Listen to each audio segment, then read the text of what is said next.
The Galaxy Senate was the most powerful place in the universe. It floated in space like a giant crystal palace, shining with lights from 1,000 different worlds, for 12,000 years. This place had decided the fate of every species in the galaxy. Wars started here. Wars ended here. And sometimes, entire civilizations were erased here with nothing more than a simple vote. Today, 4,000 alien species had sent their representatives to this place. They sat in floating chairs arranged in a massive circle, all facing the center where a raised platform held the most important seat of all. On that seat sat Emperor Vethkan, ruler of the Dominion, the most powerful empire the galaxy had ever known. Vethkan was not like the soft creatures of most worlds.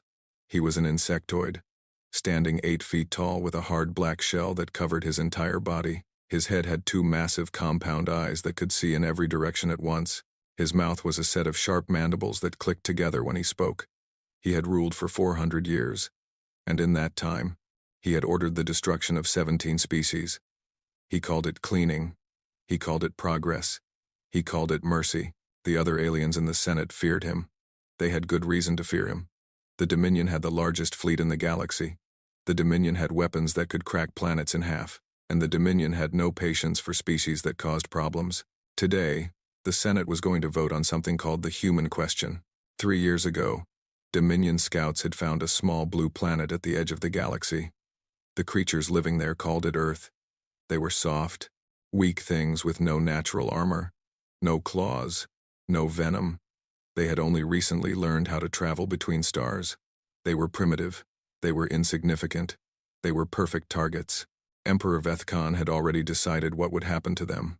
The purification protocol was simple. Dominion ships would surround Earth.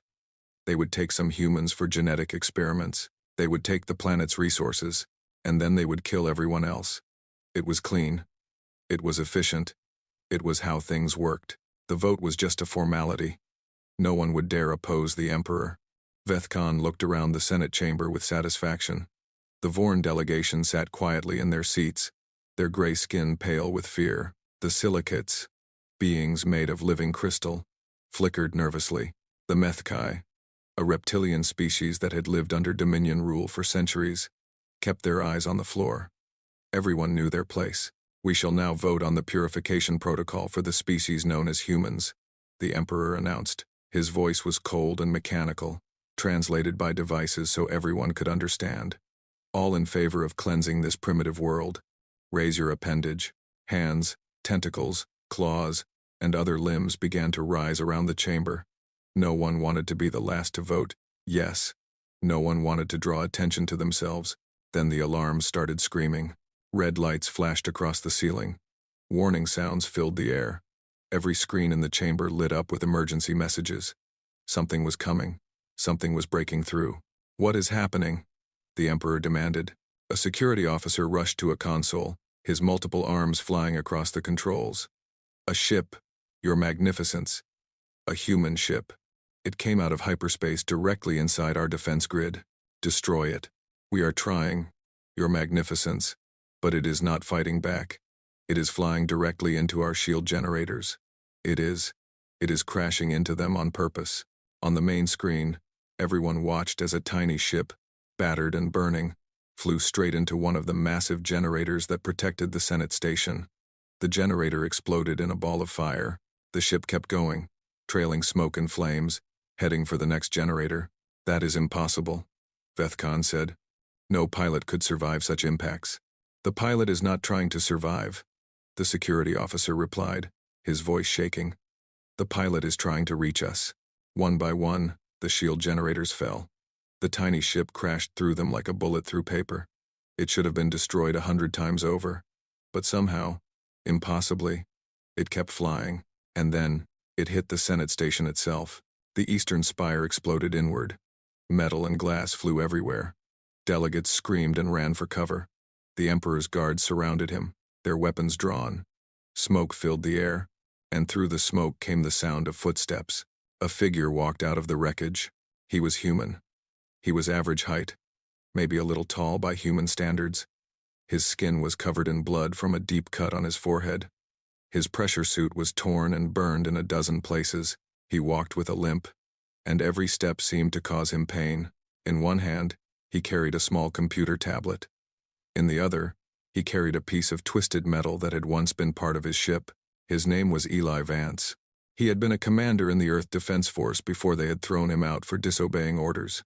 He had stolen a cargo ship called the Middle Finger and flown it across the galaxy alone. He had crashed through defenses that were supposed to stop entire fleets, and now he was standing in the heart of the Galaxy Senate with nothing but a tablet and a piece of scrap metal. Security drones swarmed around him. Hundreds of laser sights painted red dots on his chest, his head, his arms. One wrong move and he would be cut to pieces. Eli Vance did not move. He did not run. He did not try to fight. He smiled. "Sorry I am late," he said. Traffic was terrible. No one laughed. The Emperor rose from his throne, his mandibles clicking with rage. "Kill this insect," Vethcon commanded. "Kill him now." "Wait," Eli said, holding up the tablet. "You might want to see this first. I brought presents. I do not care what you brought. You are nothing. Your species is nothing. In 1 hour, your planet will burn, and no one will remember you ever existed."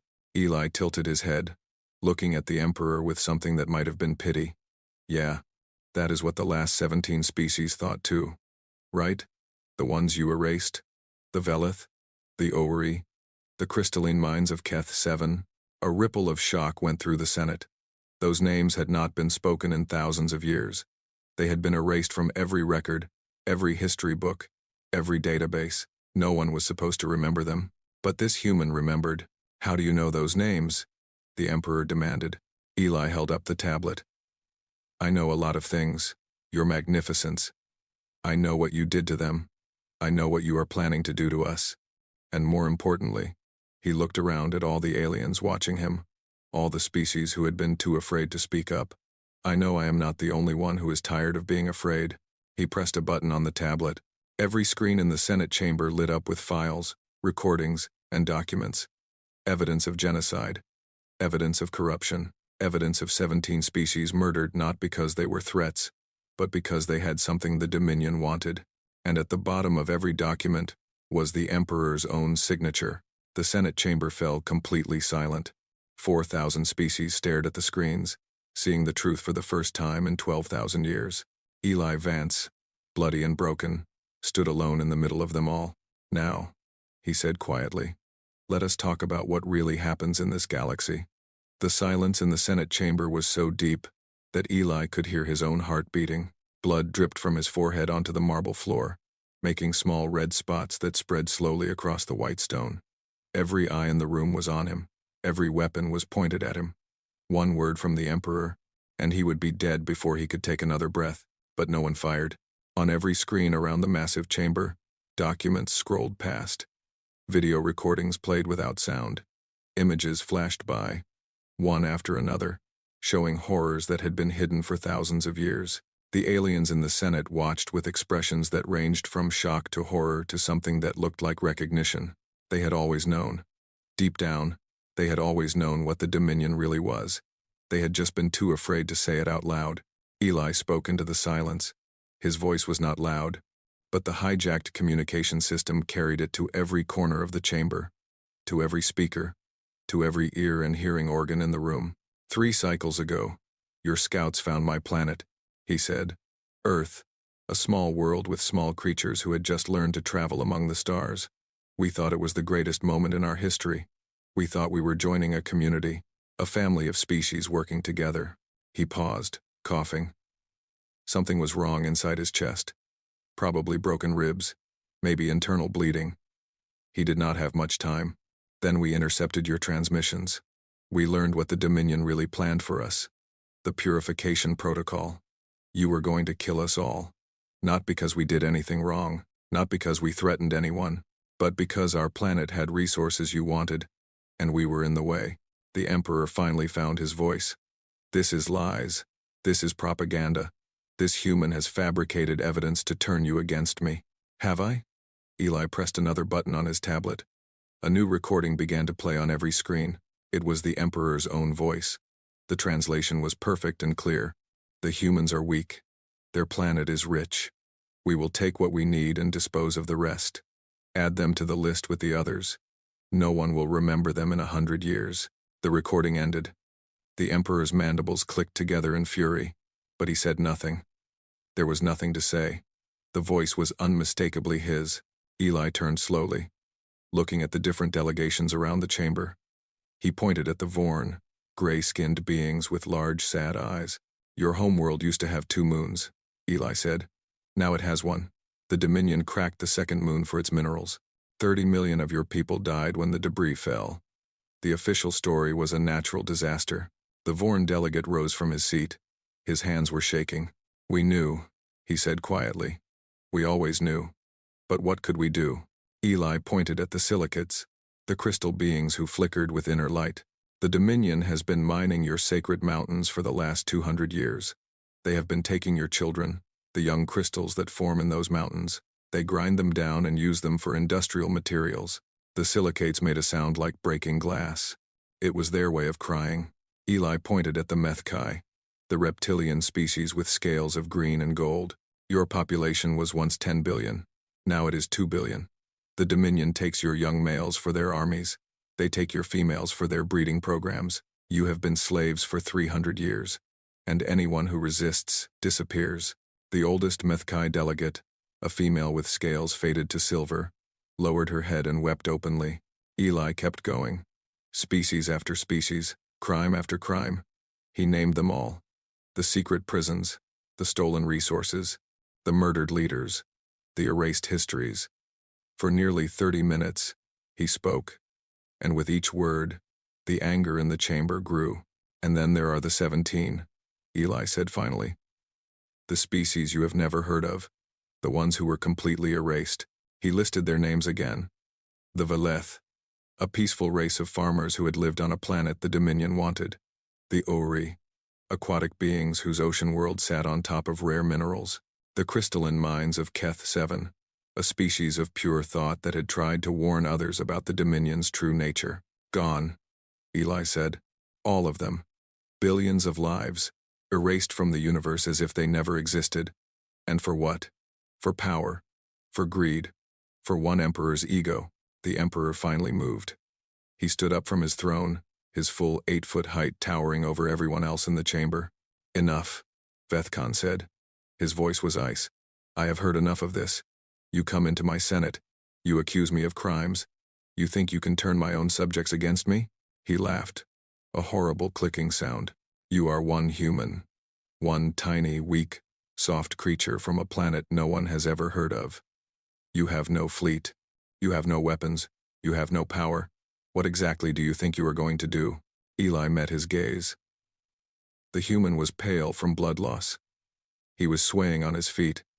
He looked like he might collapse at any moment, but his eyes were steady. I am going to do what should have been done a long time ago, Eli said. I am going to show them that you can be defied. I am going to show them that you are not a god. You are just a bully. And bullies fall when people stop being afraid of them. He looked around at the Senate again. I am not here to save you, he said. I cannot save you. Only you can do that. But I can show you that it is possible. I can show you that one person, even one small, weak person from a forgotten planet, can stand up and say no. He dropped the tablet. It clattered on the floor, still displaying the Emperor's crimes for all to see. I came alone because that is all Earth had to send. We do not have great fleets. We do not have powerful weapons. We have only ourselves. And I decided that myself was enough to at least try. The Emperor's guards had their weapons raised. The drones still circled. The red dots of laser sights still covered Eli's body. But Eli did not look at them. He looked at the other species in the Senate. The victims. The slaves. The silent witnesses who had watched for thousands of years and done nothing. I am probably going to die here today, Eli said. That is okay. I made my peace with that before I left Earth. But before I die, I want to ask you all one question. He paused. How long are you going to let him do this? No one answered. The chamber was silent again. But this time, the silence felt different. This time, the silence felt like something was about to break. The Emperor hissed with rage. Kill him, Vethkan commanded. Kill him now. And then prepare the fleet. We are going to burn Earth to ashes for this insult. His personal guards moved forward. 8 executioners, the most deadly soldiers in the galaxy. Each one a bioengineered killing machine designed for one purpose: to destroy anything the Emperor wanted destroyed. Eli picked up his piece of scrap metal. He was bleeding. He was broken. He was alone, but he was not afraid. "Come on then," he said quietly. "Let us see what happens." The first executioner moved like lightning. It was a massive creature, standing nearly 10 feet tall. Its body was covered in armor made from its own hardened exoskeleton, stronger than most metals. Its arms ended in claws that could cut through starship hulls. Its tail was tipped with a blade that could slice a person in half with one swing. The Dominion had created the executioners in their genetic laboratories over centuries. They had taken the deadliest predators from 100 worlds and combined them into one perfect killing machine. Each executioner had killed thousands. Together, they had ended rebellions, crushed armies, and hunted down anyone who dared to challenge the Emperor. 8 of them now moved toward one wounded human holding a piece of scrap metal. The first one lunged, its claws sweeping down in an arc that should have cut Eli in half. But Eli was not there. He had thrown himself sideways, rolling across the floor, ignoring the pain that exploded through his broken ribs. The claws cut through empty air and carved deep gouges in the marble floor. Eli came up swinging. His metal bar caught the executioner in the joint where its arm met its body. The creature screamed, a high-pitched sound that hurt every ear in the chamber. Its arm hung loose, damaged but not destroyed. The second executioner came from behind. Eli did not see it, but he heard it. Humans had evolved as prey before they became predators. Their senses were tuned to detect danger. He ducked just as the tail blade whistled over his head, close enough to cut some of his hair. He spun and jammed his metal bar into the creature's knee joint. The executioner stumbled. Eli grabbed its arm and used its own weight against it, pulling it off balance. It crashed to the ground, and Eli drove his bar down into its eye. The creature stopped moving. The Senate watched in shocked silence. These were executioners. They did not die. They could not die. And yet, this human, this small, soft, bleeding creature, had just killed one of them. But there were 7 more. They attacked together now, learning from the mistakes of the first 2. They came from all sides, their claws and tails and massive bodies forming a wall of death around the human. Eli fought like nothing the galaxy had ever seen. He was not stronger than them. He was not faster than them. He did not have armor or claws or venom, but he had something they did not understand. He had 40,000 years of evolution that had turned humans into the most stubborn creatures in existence. Humans had not evolved to be the best at anything. They could not run faster than horses. They could not fight better than tigers. They could not swim better than dolphins, but they could do something no other creature could do. They could keep going. They could run for days without stopping. They could fight through wounds that would kill anything else. They could push past exhaustion, past pain, past fear, past everything that should have made them stop. This was what the executioners faced now. Eli took wounds that should have ended the fight. A claw opened his left shoulder down to the bone. He switched his weapon to his right hand and kept fighting. A tail strike shattered 3 of his ribs. He stumbled, spat blood, and kept fighting. A massive foot came down on his leg, cracking something inside. He rolled away, climbed back to his feet, and kept fighting. He fought dirty. He fought ugly. He went for eyes, for joints, for any weak spot he could find. He used his small size to get inside their reach, where their massive claws could not touch him. He moved constantly, never staying in one place, making them hit each other as often as they hit him. The third executioner fell when Eli jammed his metal bar through its throat. The fourth fell when he grabbed a fallen claw and used it to cut through the tendons behind its knee, then finished it while it was down. The fifth and sixth attacked together. One grabbed Eli and lifted him off the ground, its claws digging into his flesh. Eli screamed but did not stop. He pulled a piece of broken metal from his own suit and drove it into the creature's eye. It dropped him, and before it could recover, he had grabbed his bar again and was attacking the other one. They fell together, one on top of the other, 2 left. Eli could barely stand. His left arm was useless. His leg was dragging. Blood poured from a dozen wounds, leaving a trail wherever he moved. His vision was blurring. His body was shutting down, but he was still standing. The 7th executioner hesitated. For the first time in its engineered existence, it felt something new. It felt uncertain. This creature should be dead. This creature should have died a dozen times already. Why was it still standing? Eli did not give it time to figure out the answer. He attacked first, throwing himself at the creature with the last of his strength. His bar found its mark, sliding between the armor plates and into something vital. The executioner fell. One left. The last executioner was the largest of them all. It was the leader, the oldest, the most experienced. It had killed more than all the others combined. It looked at the bodies of its brothers lying on the Senate floor. It looked at the human standing among them. More blood than skin now, swaying like a tree in the wind. "What are you?" it asked. Its voice was deep and rumbling, translated by the same devices that let everyone understand each other. Eli laughed.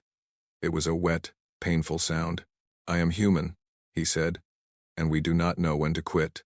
The executioner roared and charged. Eli did not try to dodge. He did not have the strength left.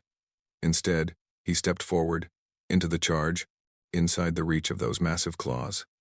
The creature's own momentum worked against it. Its claws closed on empty air as Eli got too close for them to reach. Eli drove his metal bar up, under the creature's jaw, through its brain. The last executioner fell. The silence in the Senate was absolute. 4,000 species stared at the human standing alone among the bodies of 8 creatures that were supposed to be impossible to kill. Eli Vance, broken and bleeding and barely alive, turned to face the Emperor. His bar was bent and covered in blood. His body was failing. His vision was going dark at the edges, but he smiled. "Your turn," he whispered. Emperor Vethkan looked at the bodies of his executioners. He looked at the human who had killed them, and for the first time in 400 years, the ruler of the Dominion felt something cold growing in his chest. Fear. "Guards!" he screamed. "Senate security, someone kill this thing!" But no one moved. The Vorn delegate was on his feet. The silicates were pulsing with light. The Methkai had stopped crying and were watching with something new in their eyes. Hope. The Senate guards looked at each other. They looked at their emperor. They looked at the human who refused to die. Slowly, one by one, they lowered their weapons. Eli took a step toward the emperor, then another. Each step left a bloody footprint on the floor. Each step took everything he had left, but he kept walking, because humans do not know when to quit. Emperor Vethkan had never known fear. He had been born into power, raised in power, and had held absolute power for 400 years. He had ordered the deaths of billions. He had erased entire species from existence. He had watched worlds burn and felt nothing but satisfaction. Now he watched a bleeding human walk toward him, and his legs felt weak. "Stay back," he said. His voice, usually so cold and commanding, came out higher than he intended. "Stay away from me." Eli kept walking. The throne platform was raised above the main floor, connected by a set of wide stairs. Eli reached the bottom of those stairs and looked up at the Emperor. The alien towered over him, 8 feet tall, covered in natural armor that had stopped blades and bullets for 4 centuries, but his eyes were wild with fear. "You cannot touch me," Vethkan said. "I am the Emperor. I am the Dominion itself. Without me, there is nothing but chaos. Without me, these species would tear each other apart. I am necessary. I am eternal. I am finished," Eli said. He started climbing the stairs. His legs screamed with every step. His broken ribs ground against each other inside his chest. Blood dripped from his useless left arm, leaving a red trail behind him. His vision was going gray at the edges, darkness creeping in like a slow tide. But he kept climbing. The Emperor backed away until he hit his own throne. He had nowhere else to go. His guards had abandoned him. His executioners were dead. He was alone for the first time in his long life. "I will give you anything," Vethkan said desperately. "Money, power, your own planet. I will spare Earth. I will give your species protected status. Just stop. Just stay where you are." Eli reached the top of the stairs. "You think I came here for a deal?" he asked. "You think I crashed through your defenses, fought your monsters, bled all over your nice floors? For a deal?" He shook his head. "I came here because 17 species are dead because of you. Because billions of lives were ended so you could have more power. Because my people were going to be next on your list, and no one was going to stop you." He took another step forward. "I came here because someone had to. Because if no one ever stands up to evil, then evil wins. Always." Forever. Another step. And I came here because I wanted to look you in the eyes. You and all your power, and all your armies, and all your history, and show you what happens when you threaten the wrong species. Vethkan raised his claws. They were sharp enough to cut through metal, powerful enough to crush stone. He was twice the human size and built for combat, but his hands were shaking. I will kill you myself, the Emperor hissed. I will tear you apart with my own claws. Eli stopped right in front of him. He looked up at the massive alien, this creature that had terrorized the galaxy for 400 years. Try it, he said.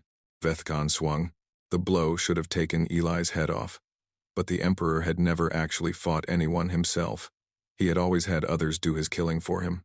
His swing was clumsy, obvious, and slow compared to the executioner's. Eli ducked under it. He grabbed the ceremonial collar around the Emperor's neck.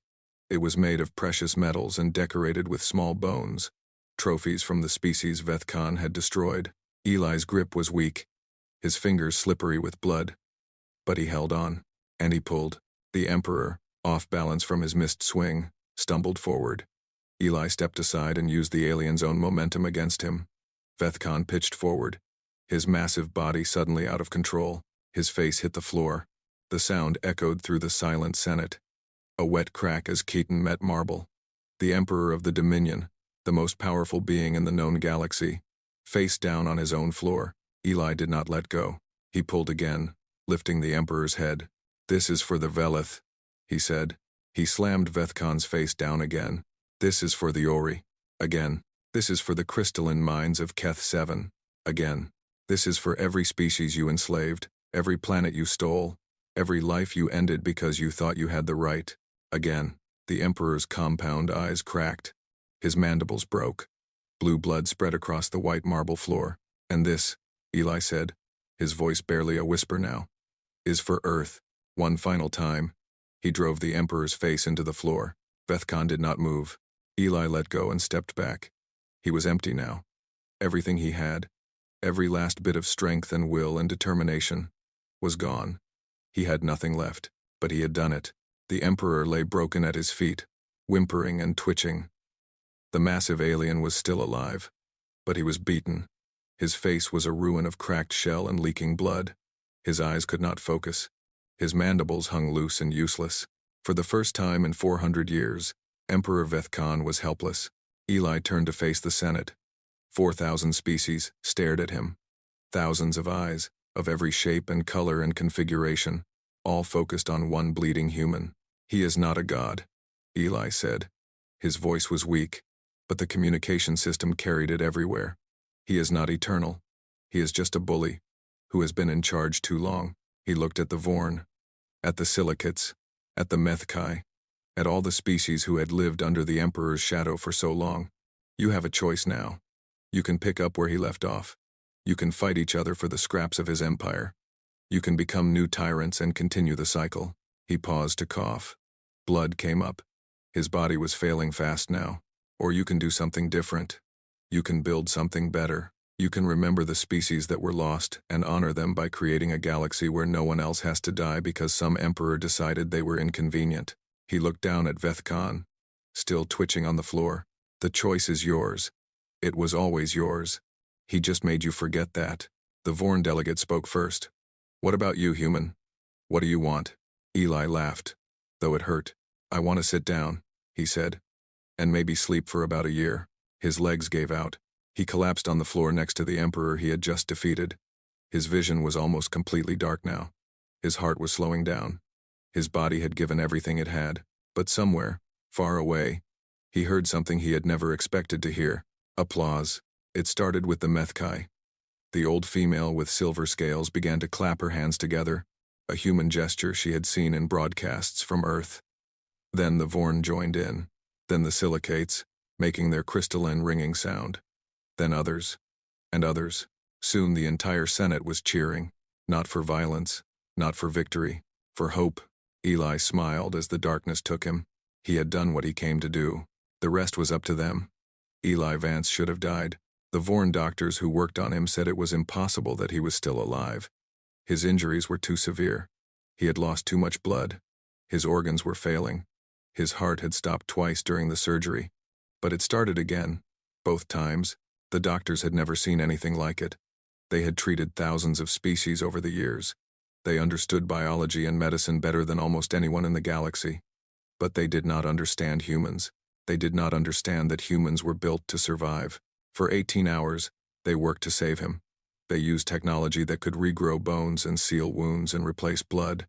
They used techniques developed over 10,000 years of galactic medicine. And still, they almost lost him a dozen times. But every time his heart stopped, it started again. Every time his body began to shut down, it fought back. It was as if his cells themselves refused to accept death. The lead surgeon, an old Vorn female who had seen everything in her long career, stood over his unconscious body after the surgery was complete. She looked at the scars that now covered him, the marks of wounds that should have been fatal. "What are these creatures?" she asked quietly. Her assistant, a young Methkai male, shook his head. "I do not know, but I am glad they are not our enemies." While Eli slept, the galaxy changed. The Senate voted that same day. For the first time in its 12,000-year history, the vote was unanimous. Every single species, all 4,000 of them, voted together.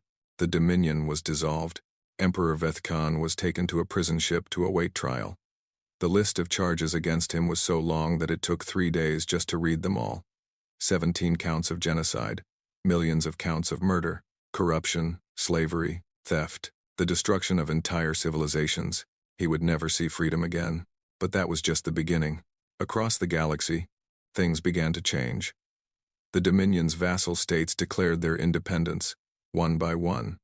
Occupied planets celebrated in the streets. Species that had been silent for centuries began to speak again, to share their histories, to remember their dead. The Methkai held a day of mourning for the billions they had lost under Dominion rule. It was the first time they had been allowed to grieve publicly in 300 years. The silicates returned to their sacred mountains and began the slow work of healing the damage the Dominion had done. New crystals would grow. New children would be born. The Vorn looked up at their single moon and began to plan a memorial for those who had died when the other moon fell. And in the Senate, representatives began to talk about something new. Not an empire, not a dominion, but a true council, where every species had an equal voice, where no one could force their will on others, where the mistakes of the past would not be repeated. It would take years to build, maybe decades. There would be problems and conflicts and setbacks. The galaxy was too big and too complicated for easy solutions, but for the first time in thousands of years, there was hope. 1 week after the fight in the Senate, Eli Vance opened his eyes. He was in a medical bay, surrounded by machines he did not recognize. Soft light filled the room. Through a window, he could see stars, thousands of them, stretching out into infinity. He tried to sit up, but his body refused. Everything hurt. Even breathing was painful. "Easy," a voice said. "You almost died." Many times. He turned his head and saw the old Methkai female, the one with silver scales who had cried in the Senate. She was sitting beside his bed, watching him with those strange reptilian eyes. "How long?" Eli managed to ask. 7 of your Earth days. Your body has been fighting very hard to heal." Eli let his head fall back on the pillow. "Did it work? Is Earth safe?" The Methkai smiled. It looked strange on her reptilian face, but it was genuine. "Your planet is safe. The purification protocol has been destroyed. Earth has been given full membership in the new Galactic Council. Your people are sending a diplomatic ship as we speak." Eli closed his eyes. He felt tears forming, but he was too weak to wipe them away. "The Emperor?" he asked. "In prison. His trial begins next month. He will never hurt anyone again." A long silence passed. The machines beeped softly. The stars turned slowly outside the window. "Why did you do it?" the Methkai asked finally. "Why did you come alone? Why did you risk everything?" Eli thought about the question. He thought about Earth, about his family, about everyone who would have died if the Dominion had its way. He thought about the 17 species who were gone forever, whose names he had learned from intercepted transmissions, whose stories would never be told. "Because someone had to," he said at last. "And I figured, why not me? If I waited for someone else to do it, it might never get done. So I just did it myself." The Methkai took his hand. Her scales were cool against his skin. "Your people, she said quietly. They terrify me. Eli laughed, then immediately regretted it as pain shot through his chest. Yeah, he admitted. Sometimes we terrify ourselves too. Over the next few months, Eli recovered slowly. The Vorn doctors were amazed at how quickly he healed, though to Eli it felt like forever. He learned to walk again, then to run. His scars faded, though they would never completely disappear. He became famous. His face was on broadcasts across 1,000 worlds. They called him the human who broke the Emperor. They told stories about his fight with the executioners, each version more exaggerated than the last. In some versions, he killed 100 of them. In others, he fought with bare hands. In one version, he shot fire from his eyes. Eli hated the fame. He had not done it to become a hero. He had done it because it needed to be done. When the first Earth diplomatic ship arrived, Eli was there to meet it. His sister was on board, along with 100 other humans who had been chosen to represent their species. She hugged him so hard that he thought she might reopen his wounds. "You idiot," she said, crying. "You absolute idiot. You could have died." "I know," he said, "but I did not. You stole a cargo ship. You crashed it into a space station. You fought giant monsters with a piece of metal. I know. You smashed an emperor's face into the floor on live broadcast across the entire galaxy. I know." She pulled back and looked at him, her eyes red with tears but also shining with pride. "Mom would have been so proud," she whispered. Eli smiled. "Yeah. She would have also grounded me for 1,000 years." They laughed together, there in the docking bay, while aliens from 100 species watched and did not quite understand. But they did not need to understand. They just needed to know that humans, these strange soft creatures from a small blue planet, were something new in the galaxy, something that refused to give up, something that fought for what was right, something that stood up to bullies, no matter how big they were. Later that night, Eli stood alone at a window, looking out at the stars. So many worlds, so many species, so many stories yet to be told. A Vorn child approached him, small and gray with huge, curious eyes. "Are you the human from the broadcasts?" the child asked. Eli knelt down to her level. "Yes, I am. Were you scared when you fought the monsters?" Eli considered the question. "Yes," he said honestly. "I was very scared." "Then why did you do it?" Eli looked out at the stars again. Somewhere out there was Earth, safe now, free to grow and explore and become part of something bigger. "Because being scared is okay," he said. "Being scared does not mean you cannot be brave. It just means you are doing something important." The child thought about this. "I want to be brave like you when I grow up," she said. Eli smiled and put his hand on her shoulder. "You do not have to be like me. You just have to be willing to stand up when something is wrong. That is all it takes. One person, one voice, one choice." He looked back at the stars. "That is how you change the galaxy."